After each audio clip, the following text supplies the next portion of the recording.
Bienvenue à notre webinaire sur la transition de l'isolement social à l'éloignement social compatissant. Je m'appelle Kaylin Breelove Carter. Je suis conseillère thérapeute agréée, traumatologue et superviseur clinique pour le programme de counseling communautaire à Moncton. J'ai vraiment hâte de vous offrir cette présentation. Je voudrais commencer par partager avec vous ce que nous faisons ici chez Breelove Counseling. En utilisant une approche basée sur notre compréhension du traumatisme, nous supportons une pratique intégrative axée sur le partenariat communautaire et privé. Nos spécialités s'étendent de la santé mentale générale, de l'art-thérapie, des adversités, des traumatismes, jusqu'à la psychologie nutritionnelle pour les personnes âgées de 18 ans et plus. Notre objectif est d'aider les individus à renforcer leur résilience et à guérir. Nous y parvenons en explorant les opportunités de bien-être et d'autonomisation, d'écoute sans jugement et de plans de traitement personnalisés. Breelove Counseling contribue aux efforts d'une communauté résiliente. Depuis 2012, nous nous sommes concentrés sur les services qui soutiennent et renforcent le bien-être, la sensibilisation et la résilience. Ces objectifs est également un élément central de notre programme de placement en stage. Le programme de counseling communautaire en partenariat avec l'Association canadienne pour la santé mentale du Nouveau-Brunswick, le bureau de Moncton. Ce programme offre de la thérapie gratuite pour ceux qui en ont besoin, y compris notre clinique santé mentale que nous avons pu rendre virtuelle pendant cette pandémie. OK, là, on commence la présentation. Soyons honnêtes un instant. Nous avons tout besoin d'un certain éloignement social et compatissante, comme moyen de renouer avec nous-mêmes et de nous engager davantage dans les soins personnels.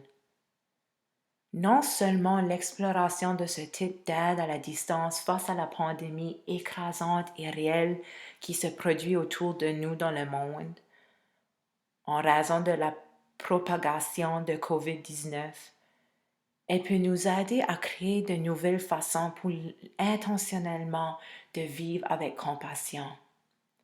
Pour nous-mêmes, d'autres et pour la situation dans laquelle nous nous trouvons en ce moment. Cette présentation se fait en deux parties. La partie 1 explorera l'isolement social et son impact sur notre bien-être. Nous découvrons ensuite si vous êtes touché par l'isolement social. Et enfin, nous explorons ce que l'éloignement social de compassion implique et ses avantages. Dans la partie 2, nous chercherons à explorer plus de façons que nous pouvons développer la compassion, comprendre comment nous pouvons gérer nos émotions avec compassion, sensibiliser à notre lieu de contrôle et des moyens pratiques de participer à la pratique de l'éloignement social avec compassion. Après avoir complété de visionner cette présentation, vous pourrez communiquer avec moi par courriel dans les jours suivant la fin de cette présentation. Notez toutes les questions ou pensées que vous avez pendant cette vidéo et veuillez vous connecter. L'Association canadienne pour la santé mentale du Nouveau-Brunswick vous fournira les coordonnées.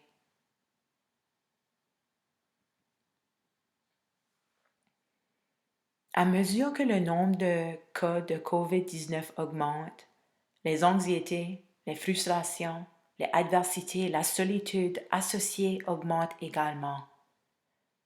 Alors que nous vivons ensemble cette pandémie mondiale, il est important de s'attaquer autant à notre santé mentale qu'à notre santé physique. Une personne sur 5 a déjà des problèmes de santé mentale et une personne sur 2 risque de les développer, ce qui rend la santé mentale quelque chose d'important à prendre en charge. Cette présentation cherche à reconnaître les réalités que certains d'entre vous vivent.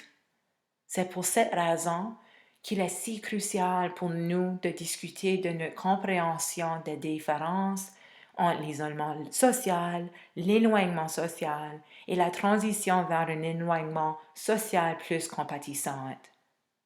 Bien que certains d'entre nous croient que nous pratiquons l'éloignement social, ignorant l'impact que l'isolement physique peut avoir sur vous, nous rapprochons certains de l'isolement social que nous ne le souhaitons.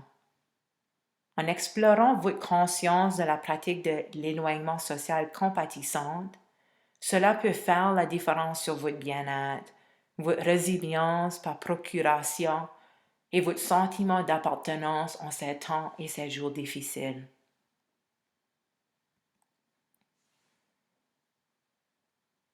L'isolement social est un terme qui est devenu pertinent dans notre pratique de l'éloignement social, et les deux termes sont souvent utilisés de manière interchangeable. Si l'isolement social est lié à l'éloignement social, il ne signifie pas nécessairement la même chose.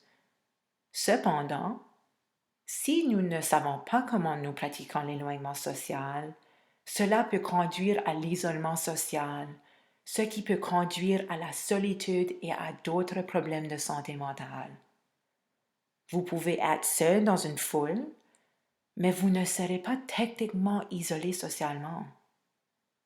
L'isolement est défini comme un état objectif, être physiquement seul, quand la solitude étant une expérience subjective, donc se sentir seul. L'isolement objectif et subjectif peut être une expérience douloureuse et avoir un impact malsain pour ceux qui le vivent. Être physiquement coupé des interactions et des réseaux sociaux normaux peut parfois sembler intimidant et cela peut aussi ressembler à une perte de liberté ou d'indépendance. Cela peut être frustrant ou triste ou provoquer de l'anxiété. Si vous ajoutez des adversités passées, des problèmes de santé mentale existants et des changements, ce sont tous des facteurs qui peuvent être déclenchés par la perte de votre état familier, prévisible et parfois confortable. La perte de mobilité, le chômage, les problèmes de santé sont des situations de perte et, en tant qu'humain, la perte est l'une des émotions les plus compliquées, car cela signifie peut-être ressentir les sentiments les plus intenses à la fois. Ce sont les moments auxquels un réseau de soutien ou une connexion humaine peut être un facteur résilient dans la gestion de ces situations inattendues.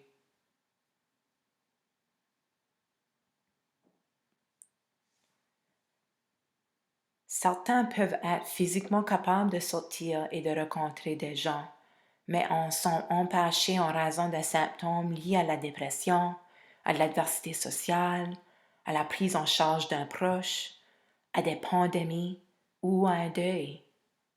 Chacun de ces facteurs peut être un obstacle à la formation et au maintien de réseaux sociaux et peut conduire à la solitude et à l'isolement. Pour être précise, il y a 7 choses qui peuvent être vécues dans votre corps et votre esprit lorsque nous sommes forcés ou influencés de nous isoler socialement. Mauvaise estime de soi.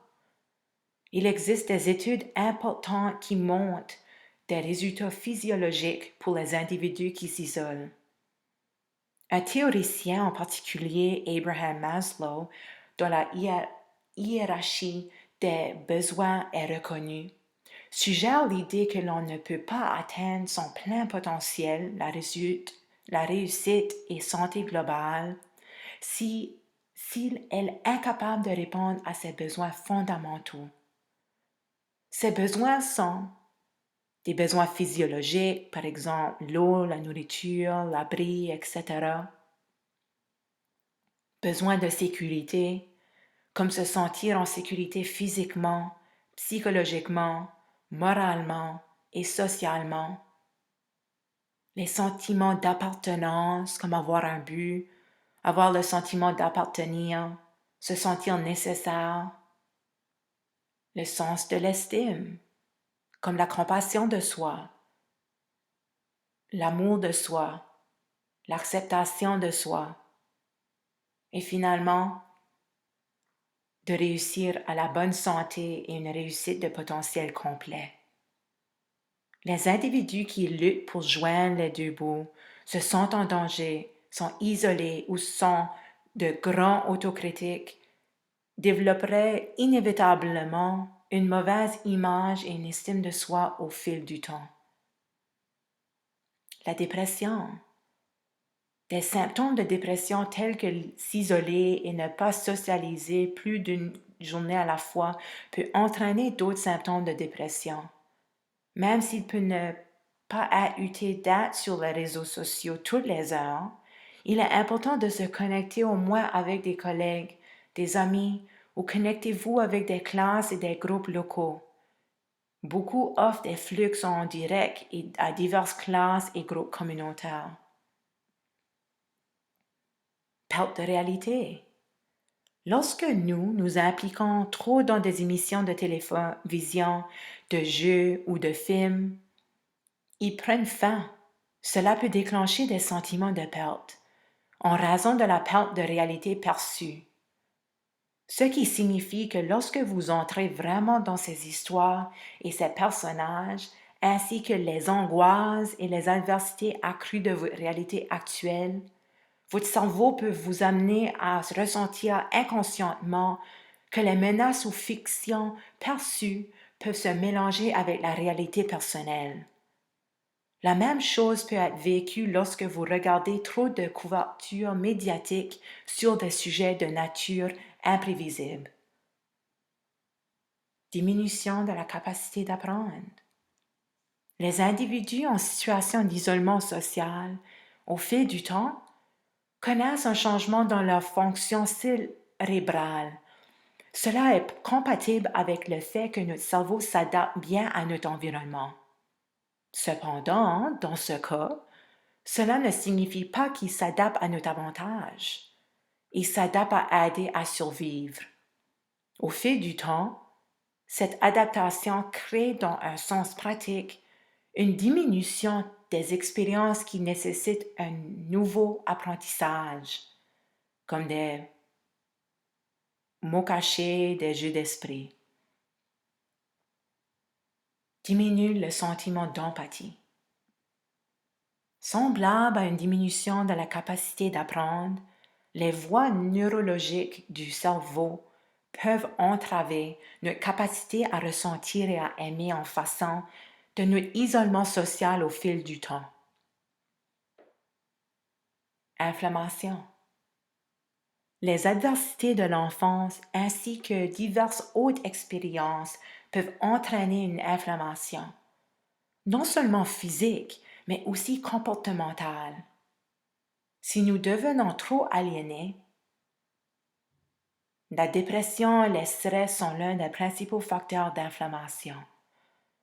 Ces symptômes peuvent également conduire à des comportements qui provoquent des choix de vie malsains, entraînant des ballonnements, un risque accru de maladies et des problèmes digestifs, pour n'en nommer quelques-uns.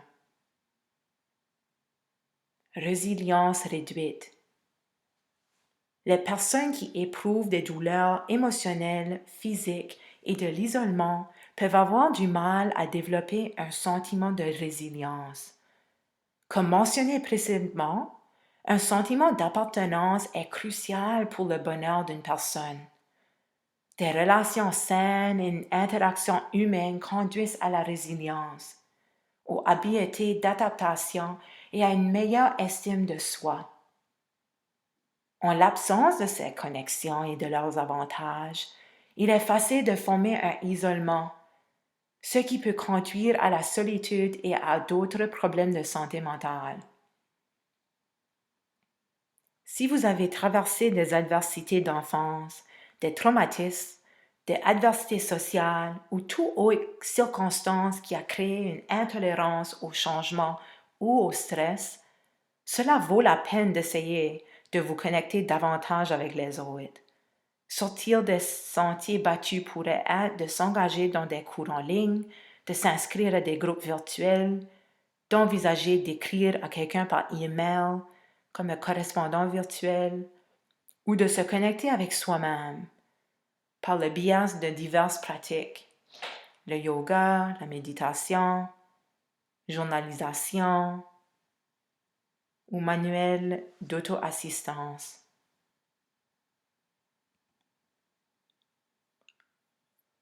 L'isolement social peut se produire en fonction du choix, en fonction de perte d'habileté ou de la maladie, ou à l'heure actuelle, en raison d'une pandémie mondiale et du besoin de s'éloignement social. Cependant, nous savons que l'isolement peut avoir des effets négatifs sur notre santé et notre bien-être. Son lien avec la solitude et la dépression est une préoccupation majeure. Si vous ne l'avez pas déjà fait, veuillez cliquer sur le lien Document 1. Suis-je affecté par l'isolement social? Situé sous le lien de cette présentation. Passons en revue les questions ensemble et voyons si vous êtes touché par l'isolement social. Donc, question 1. Répondez le oui ou le non. Vis-tu seul? 2. Voyez-vous ou parlez-vous aux membres de votre famille une ou plusieurs fois par semaine? 3. Voyez-vous ou parlez-vous à vos amis une ou plusieurs fois par semaine? 4. Offrez-vous des soins ou du soutien au quotidien à un membre de la famille ou à un ami qui a besoin d'aide pour les tâches quotidiennes, comme préparer des repas, le transport, l'épicerie?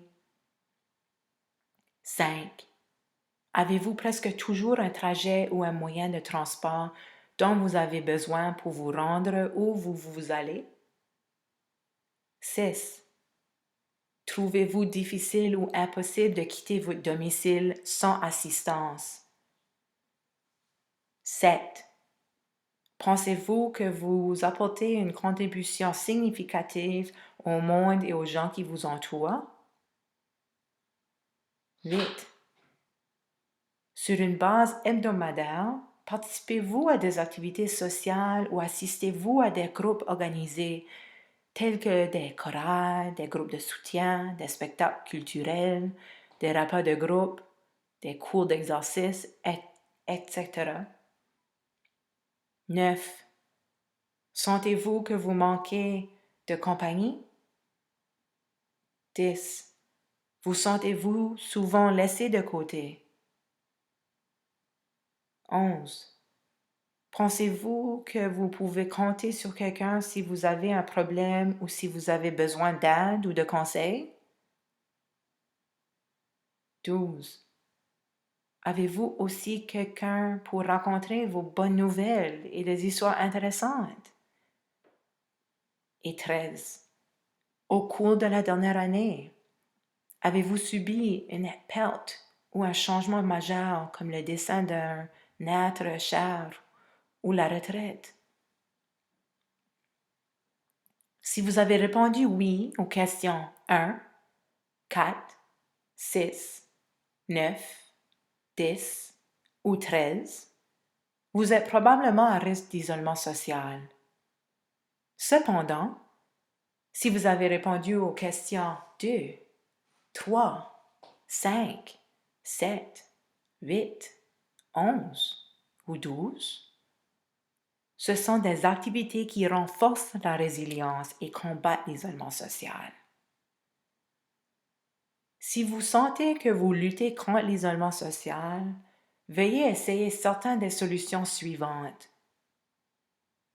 Tendre la main à la famille, aux amis par téléphone ou par chat vidéo. Rechercher du soutien et des ressources pour répondre aux besoins de transport.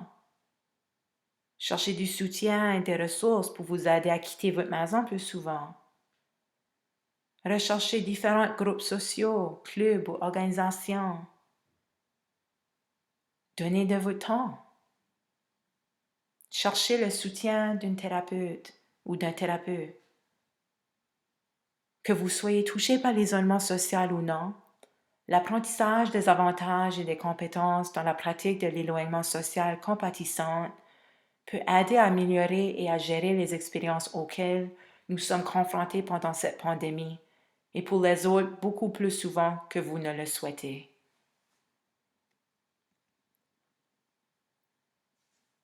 Techniquement, la distance sociale peut être expliquée comme une tactique de santé publique qui aide les communautés à ralentir la transmission et la propagation de maladies contagieuses comme le coronavirus. Comme nous l'avons exploré plus tôt, l'éloignement social, lorsqu'elle se fait de manière inconsciente, peut laisser les gens se sentir déprimés, seuls et isolés. L'éloignement social et compatissante est davantage une pratique intentionnelle de soins personnels qui profite à vous-même, aux autres et à la situation dans laquelle vous pouvez être confronté. Des difficultés à gérer les émotions liées aux frustrations, aux peurs et aux angoisses à vous permettre de prendre un moment pour vous. Dans la situation particulière d'une tactique de santé publique, nous comprenons. C'est difficile d'être coincé à la maison, importe si vous vivez seul, avec votre partenaire, une famille plus nombreuse, quelques amis ou des inconnus presque complets. À tel point que, dans certains cas, comme les astronautes, ils subissent des tests psychologiques approfondis, même avant d'être autorisés à être enfermés les uns avec les autres, loin de chez eux. Être forcé de nous distancier socialement peut mettre à rude épreuve même les relations les plus stables. Donc, maintenir la conscience de soi, établir une structure et s'accorder à un peu de compassion et de soin de soi est essentiel pour l'éloignement social.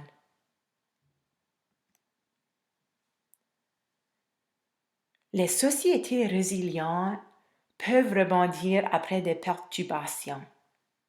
Le sentiment de résilience par procuration, on comprend notre besoin de sécurité, en gérant nos émotions, en acceptant les pertes ou le manque de contrôle et en créant un avenir compatissant, nous aide à entrer dans un espace de gentillesse envers nous-mêmes, les autres et les situations.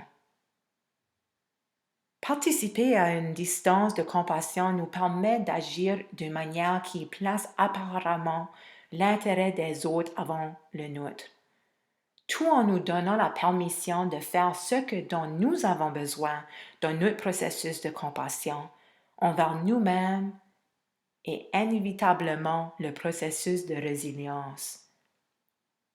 Face aux crises, la frustration, la peur et l'anxiété sont des émotions courantes et à court terme, peuvent attirer notre attention et nous rendre plus prudents.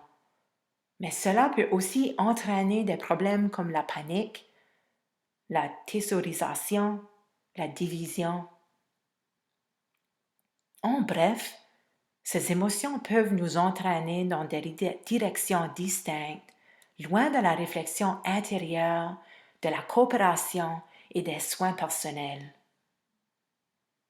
La compassion peut stimuler la coopération. La recherche a montré les sentiments de compassion envers une personne peuvent déborder et affecter la façon dont nous traitons les autres, même les étrangers, en nous poussant à partager leur adversité ou à ne pas leur faire de mal. Cela nous rend prêts à nous sacrifier pour un bien commun. Comme expliqué dans la hiérarchie des besoins d'Abraham Maslow, le sentiment d'appartenance est un besoin humain fondamental.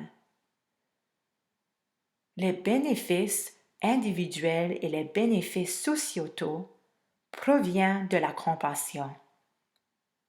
L'éloignement social peut rendre les choses délicates, car généralement un sentiment d'appartenance signifie se connecter aux gens, Donc, notre besoin fondamental de se connecter nous est apparemment retiré pendant cette période.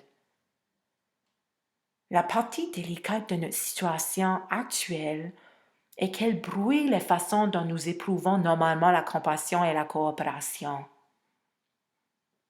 Cette situation particulière signifie que nous ne pouvons pas prêter une épaule pour pleurer. Nous ne pouvons pas nous réunir tout ensemble en groupe pour aider les personnes âgées les plus vulnérables. Nous ne pouvons pas sortir pour soutenir nos restaurants et magasins locaux en personne.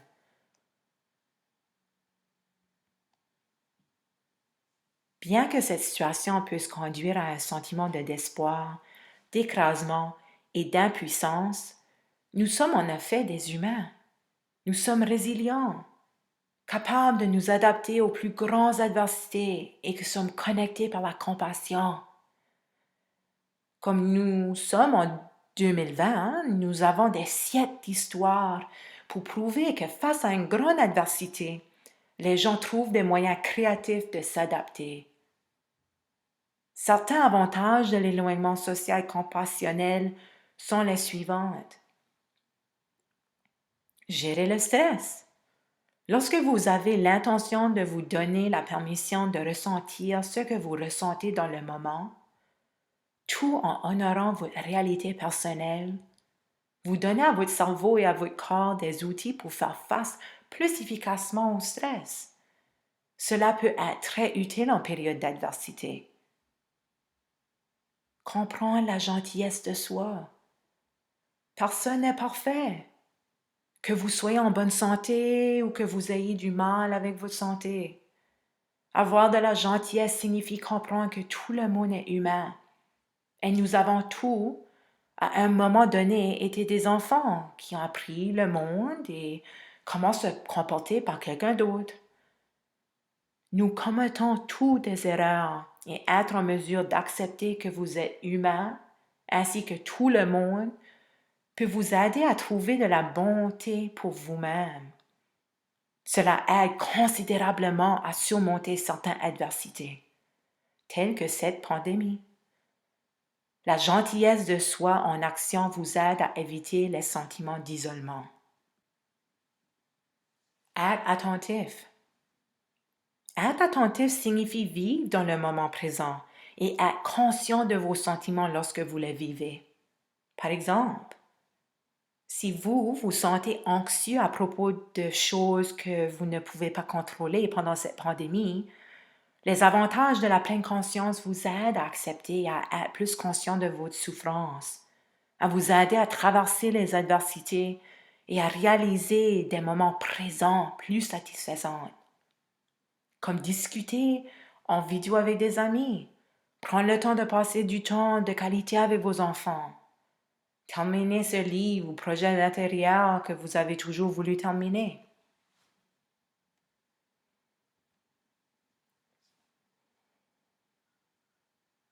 La pandémie de coronavirus COVID-19 peut être stressante pour les gens. La peur et l'anxiété d'une maladie peuvent être accablantes et provoquer de fortes émotions chez les adultes et les enfants. Cependant, faire face au stress vous rendra, vous, les personnes qui vous sont chères et votre communauté plus fort. Chacun réagit différemment aux situations stressantes.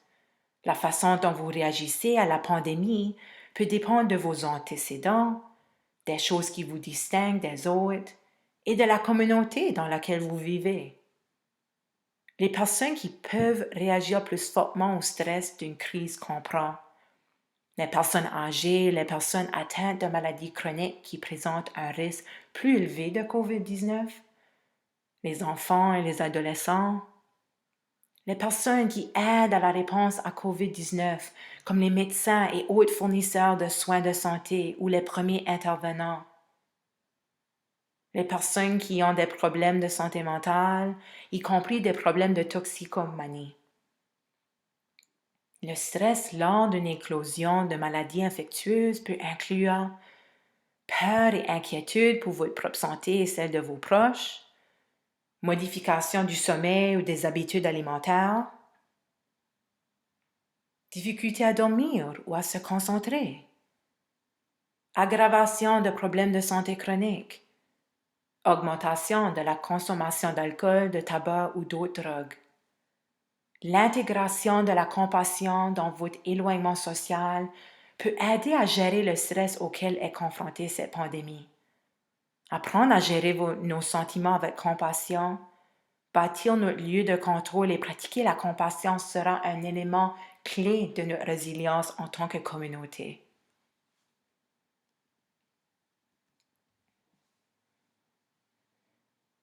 Ce que vous pensez et les pensées qui vous transfèrent l'esprit sont très importants pour déterminer ce que vous ressentez. Arrêtez-vous un instant et pensez, quand vous vous sentez bien, quelle sorte de pensée vous traverse la tête? Inversement, lorsque vous vous sentez mal, quelle sorte de pensée avez-vous? Cela a du sens pour la plupart des gens quand nous disons que ce n'est pas la situation dans laquelle vous vous trouvez qui détermine ce que vous ressentez, mais les pensées, les significations et les interprétations que vous apportez à cette situation.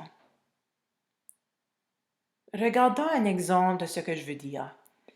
Imaginez qu'on vous dise que vous devez pratiquer l'éloignement social. Il existe 3 façons différentes de penser à cette même situation et par la suite, il y a différentes émotions, comportements et sensations physiques qui résulteront de la pensée de ces différentes façons. Pensée 1. Wow, c'est une situation écrasante. Cela étant dit, c'est le bon moment pour se livrer à des choses que je n'ai pas eu le temps de faire, y compris les soins personnels. Donc l'émotion pourrait être pleine conscience, compassion. Le comportement pourrait qu'il qui pratique l'éloignement social et compatissant.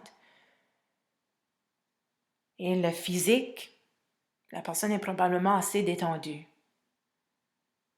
Pensée 2. Oh, c'est horrible. Je ne sais pas comment je vais m'en sortir. Toute cette couverture médiatique et les gens qui en parlent me rendent anxieux et déprimé. L'émotion résulte à être anxieuse et triste. Le comportement est distrait et hypervigilant. Et la personne est probablement physiquement malade au l'estomac et très tendue. Pensée 3. Oui bien, je m'en fiche. Cette situation ne s'applique pas à moi et je ferai ce que je veux. C'est tellement stupide. L'émotion, frustrée et déclenchée. Le comportement sera probablement qui ne va pas conformer.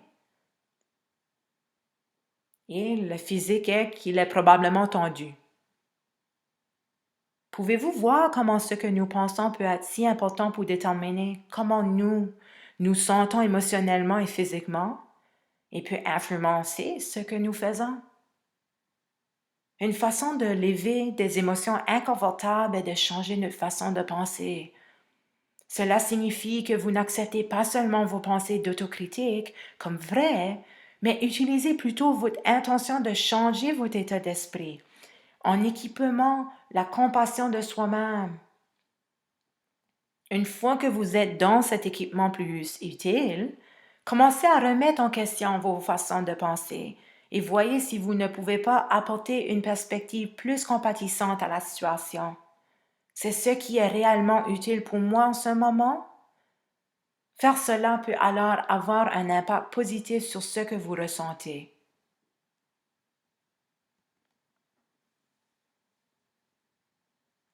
Pourquoi avons-nous si peur de ce nouveau coronavirus alors que nous sommes beaucoup plus susceptibles d'attraper la grippe?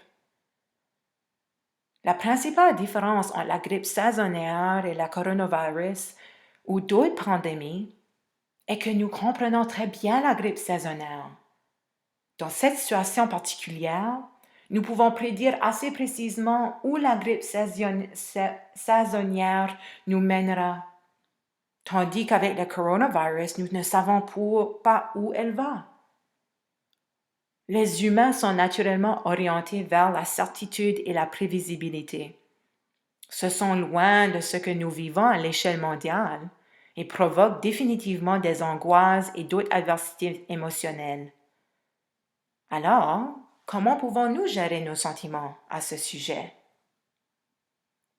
Premièrement, je pense que la chose la plus utile que les gens peuvent faire à ce stade est de trouver des sources fiables d'informations comme les Centres for Disease Control and Prevention ou l'Organisation mondiale de la santé, ou bien même certains de nos principaux médias, et de simplement les respecter pour l'information. Ils sont des professionnels, ils font de leur mieux pour recueillir et communiquer les informations. Le choix que vous faites, en filtrant votre contenu multimédia pour vous concentrer sur des sources fiables, peut vous protéger contre les irresponsables, les rumeurs, les gens qui utilisent cela comme une opportunité de vendre des choses ou d'attiser la haine raciale ou la haine ethnique. Une autre partie de la gestion des émotions avec compassion consiste à reconnaître que les préjugés inconscients envers l'inconnu peut potentiellement provoquer des cas de racisme ou de xénophobie. Prendre une lentille informée sur le traumatisme tient compte du fait qu'il y aura des personnes qui ont subi des traumatismes ou des adversités dans leur vie avant ce moment particulièrement stressant. En conséquence, ils sont plus vulnérables à tout événement stressant. La raison pour laquelle la compassion pourrait nous apporter de si merveilleux avantages est via son rôle vital pour aider à équilibrer nos émotions. Nos émotions sont régies par 3 systèmes connus sous le nom de système de menace, système de motivation et d'apaisement. Chacun joue un rôle important dans la régulation de nos émotions.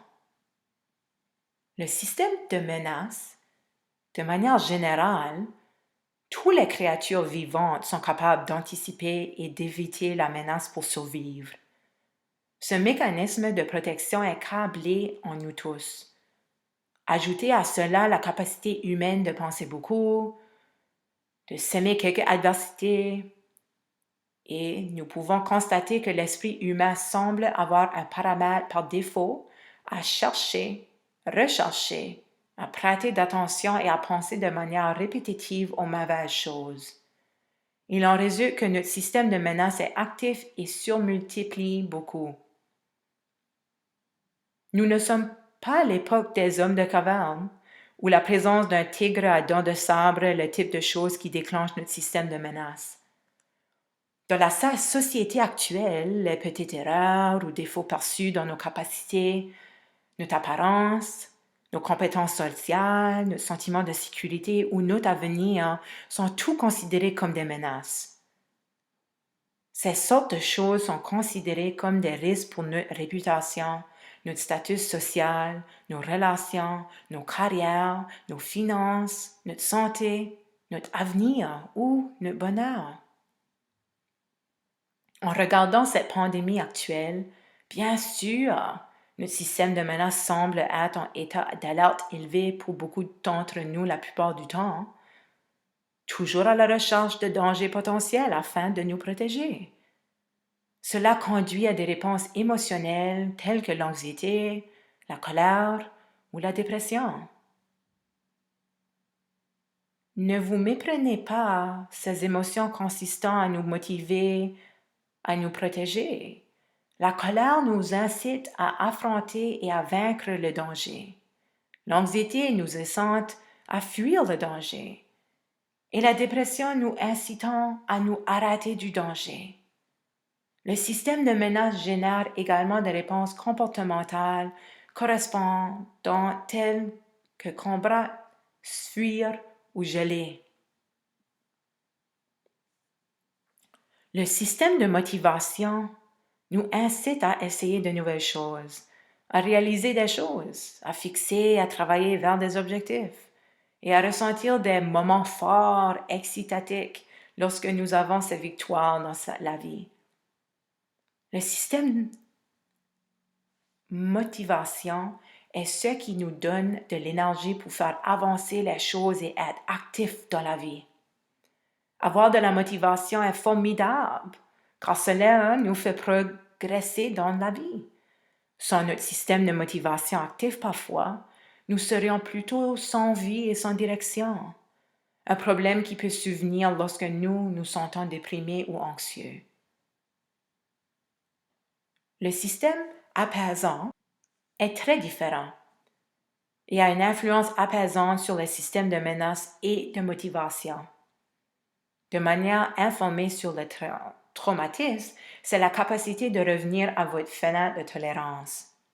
Ce système aide à calmer les autres systèmes lorsqu'ils sont hyperactifs.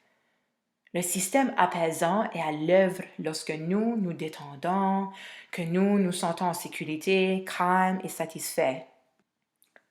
Si nous comptons sur la résilience naturelle des gens, et si nous pouvons reconnaître des moments où nous pratiquons un éloignement social compatissant, on s'entendrait à ce que la plupart des gens, je crois, s'en sortent bien.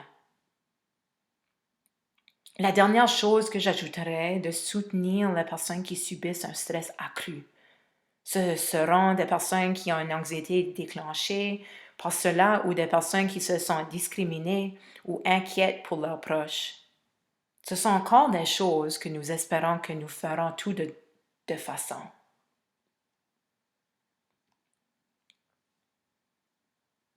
Nous comprenons maintenant que lorsque nous sommes en mode menace, notre pensée devient très étroite et négative. Notre esprit ne semble pas bouger facilement de sa vocalisation étroite et inutile quand il est dans cet état. Il est très difficile de penser de manière équilibrée, raisonnable, authentique et rationnelle en mode de menace, car cela nécessite une réflexion assez sophistiquée de notre cerveau. Notre cerveau n'a pas été conçu pour être sophistiqué lorsqu'il pense que nous sommes en danger. La pensée sophistiquée prend du temps, quelque chose dont vous avez peur si vous êtes vraiment en danger. En revanche, une pensée étroite et inutile est très rapide. C'est vraiment important à savoir, car les gens se réprimandent souvent et sentant qu'ils ne contrôlent pas leurs pensées apparemment irrationnelles lorsqu'ils éprouvent des émotions de détresse, ne réalisant pas que leur esprit a essentiellement été construit pour être irrationnel lorsqu'ils sont le danger. Maintenant, le système de menace n'est pas une mauvaise chose. Rappelez-vous, son but est de nous protéger des menaces légitimes. Cependant, bon nombre de nos problèmes de santé mentale sont liés au fait que le système de menace est trop actif lorsqu'il n'y a pas de danger réel. Lorsque nous examinerons notre système de motivation, même s'il est utile pour nous motiver, il peut également donner un coup de fouet à l'overdrive. Cela se produit en particulier si nous vivons dans une société hautement compétitive et nous donne le message que nous devons toujours faire plus et être meilleurs, que nous manquons et si nous n'y parvenons pas, il y a quelque chose qui ne va pas chez nous. Ce qui peut arriver, c'est que lorsque nous ne réussissons pas à atteindre nos objectifs, ce qui n'est naturellement pas toujours possible, nous pouvons rapidement basculer du système de motivation vers le système de menace. Cela nous amène dans un schéma malsain, piégé de conduire. Et quand nous heurtons une barrière, alors c'est menace. Enfin, en regardant le système apaisé, il est important de considérer que nous ne pouvons pas être en mode menace et apaisé en même temps. Et vous ne pouvez pas être en mode motivation et apaisé en même temps. Les expériences de gentillesse et de soin ont tendance à stimuler le système apaisant. Alors que recevoir la compassion des autres est une façon pour débloquer le système apaisant, la compassion personnelle est une autre clé. Cette présentation vise vraiment à trouver cette clé, compassion de soi, et à utiliser chaque fois que nous avons besoin de calmer le système de menace et de motivation, en mettant le système apaisant en ligne pour équilibrer nos émotions lors de la pratique de l'éloignement social. Les personnes capables de bien s'adapter au changement apportent une approche active pour y faire face. Sur cette page, vous verrez un processus en 6 étapes pour développer les changements réalisables afin de prendre davantage le contrôle de votre vie pendant cette période difficile.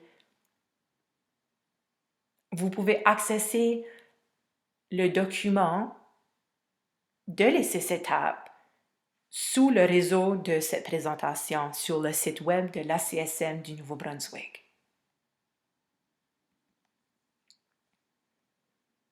Spécifique à nos expériences liées à la pandémie actuelle dans le monde, les choses à faire et à ne pas faire peuvent être utiles pour gérer notre expérience. Un guide de Beth Evans suggère à faire. Donnez-vous l'espace pour ressentir ce que vous ressentez. Ce n'est pas grave si vous avez besoin d'une minute pour pleurer ou pour vous laisser sentir. Personne n'est superhumain. Ne vous forcez pas à trouver une doublure agentée sur Silver Lining. Vous pourriez vous retrouver plus frustré ou épuisé émotionnellement. C'est bien de se sentir mal.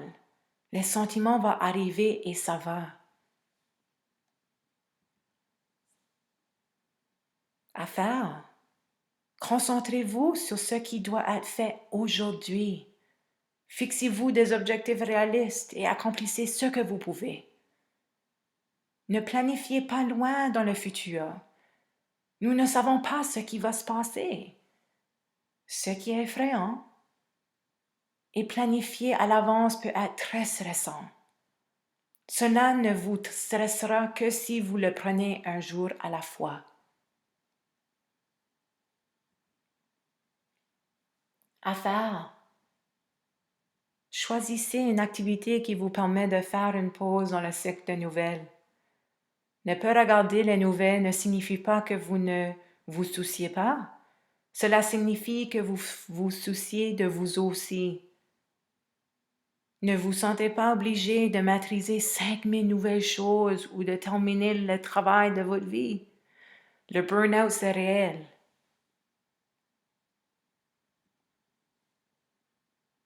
Faites-vous une pause.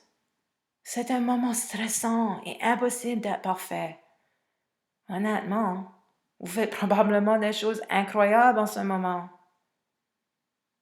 N'oubliez pas que vous êtes réel, valide et indispensable dans ce chaos.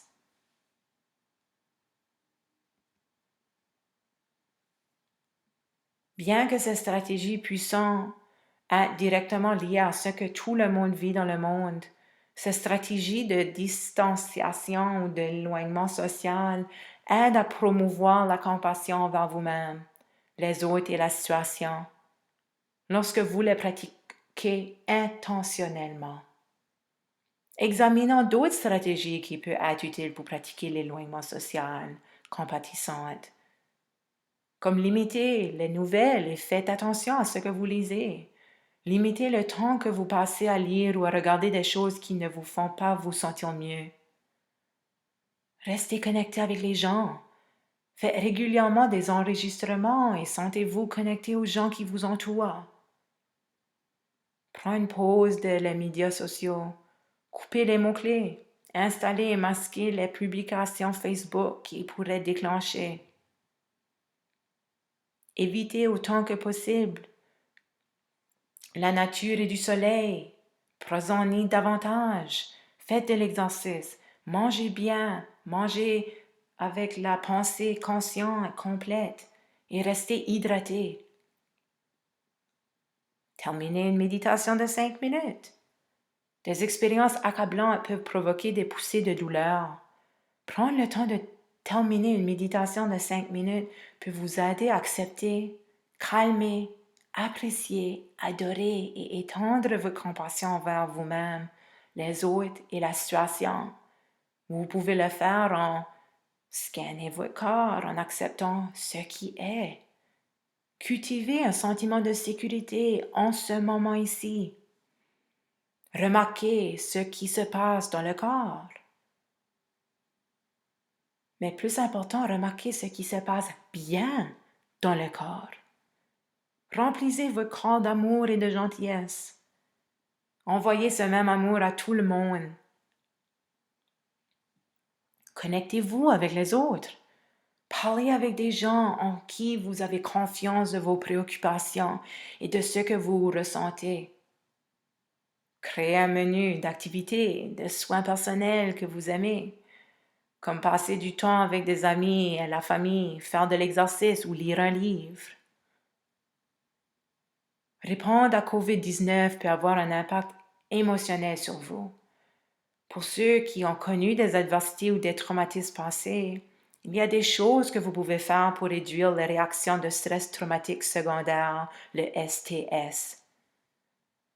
Partagez les faits sur COVID-19 et comprendre le risque réel pour vous-même et les personnes que vous aimez, pour rendre une épidémie moins stressante. Lorsque vous partagez des informations précises sur le COVID-19, vous pouvez aider les gens à se sentir moins stressés et vous permettre de vous connecter avec eux. Reconnaissez que le STS peut avoir un impact sur toute personne dans les familles après un événement traumatisant. Apprenez les symptômes, notamment physiques, la fatigue et la maladie, et mentaux, la peur, la retraite, culpabilité. Prévoyez du temps pour vous et votre famille pour récupérer de la réponse à la pandémie. Demandez de l'aide si vous vous ressentez dépassé ou préoccupé par le fait que COVID-19 affecte votre capacité à prendre soin de votre famille. Et pour eux qui ont des patients, les préoccupations pour votre capacité à prendre soin de vos patients comme vous le faisiez avant l'épidémie. N'oubliez pas, pour changer votre point de vue et retrouver votre locus de contrôle pendant cette période difficile, sachez que vous avez des choix qui peuvent changer la plupart des situations.